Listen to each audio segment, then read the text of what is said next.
ពួកយើងបានស្វែងរកឃើញថាមនុស្ស6លាននាក់នៅកម្ពុជាគឺធ្វើការងារនៅក្នុងសេដ្ឋកិច្ចក្រៅប្រព័ន្ធជាទូទៅពួកគាត់មានភាពលំបាកនៅក្នុងការទទួលបានសេវាហិរញ្ញវត្ថុដូច្នេះពួកគាត់ជ្រើសរើសយកវិធីជាច្រើនដូចជាការខ្ចីកម្ចីអង្គការខ្ចីពីបងប្អូនមិត្តភ័ក្តិកម្ចីជាក្រុមឬក៏ជ្រើសរើសជំរើសជាការលេងតុងទីនជាដើមអ្វីទៅជា We Money Mobile We Money Mobile ជាវេទិកាស្នើសុំឥណទានតាមប្រព័ន្ធ Digital 100%ដែលលោកអ្នកអាចស្នើសុំឥណទានបានតាមមធ្យោបាយជាច្រើននិងបត់បែនទៅតាមតម្រូវការនិងគោលបំណងរបស់លោកអ្នកបច្ចុប្បន្ននេះយើងកំពុងតែមានអតិថិជនប្រើប្រាស់កម្ចីជាមួយយើងជាង 1000 នាក់និងមានការដាក់ពាក្យស្នើសុំពីអតិថិជនផ្ទាល់ជាង 50000 នាក់រីឯការទាញយក app ពីប្រើប្រាស់កម្ចីយើងមានរហូតដល់ជាង 20000 នាក់ក្នុងមួយខែ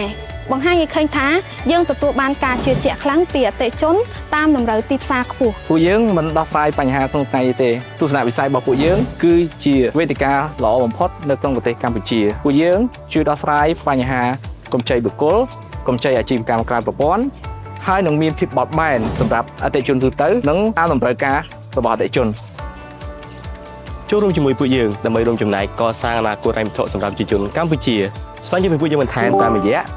ឬទាញយកកម្មវិធី We Money Mobile